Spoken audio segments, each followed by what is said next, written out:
Okay, so welcome back to a new series I'm starting on this channel. We're going to be looking at the individual Senate races. I might do this for the presidential races too, but I don't think I will because with that, it's more of, it is a national election.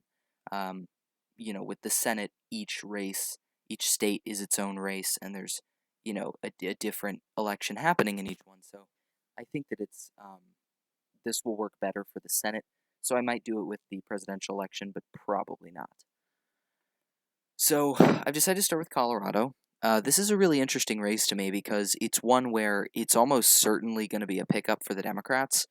So Cory Gardner's the incumbent Republican, and he's quite unpopular. In terms of the Democratic primary, it hasn't actually happened yet, but John Hickenlooper is certainly going to defeat Andrew Romanoff. So, yeah, look at these polls 60%, 61%, 44% to 9, 8, 12. So, this one is, pretty much over already. So, once Hickenlooper gets the nomination, we've got some polls here and some predictions. So, we're just going to look at a few different sources, a few different polls, and then I'll make my prediction as to what I think is going to happen, and that's about it. So, if we start off here with just the Wikipedia page, there are some predictions that are actually very recent. These are all from April, except this one, which is from March, from Daily Kos.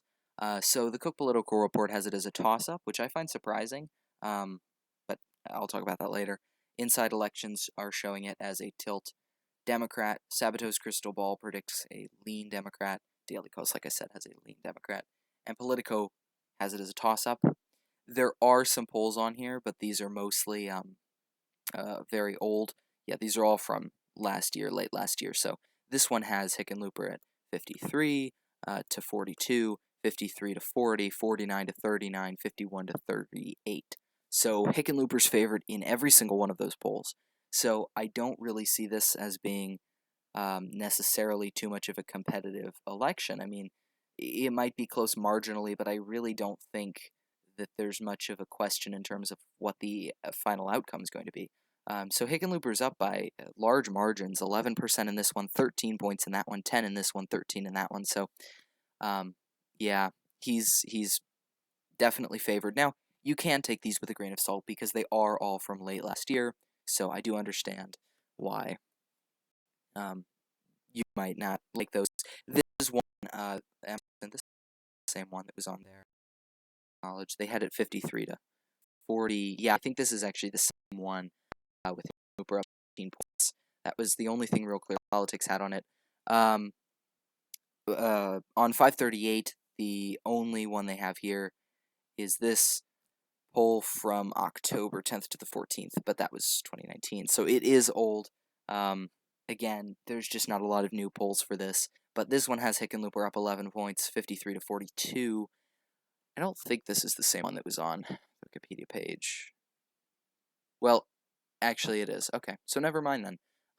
This is actually the same poll that was on there.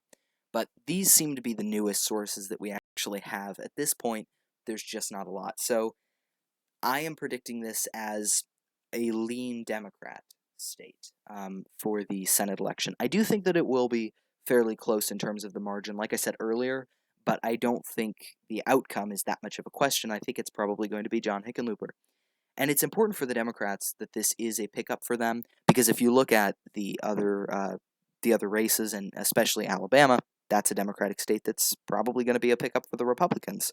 So this will make up for losing Alabama, and that's very important. So this is one of, again, if you include Alabama, one of only two states that I think the outcome is very likely to be a flip.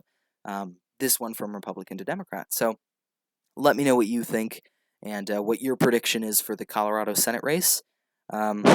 We will see if I'm right or wrong in November, but for now, that's all. Thanks for watching.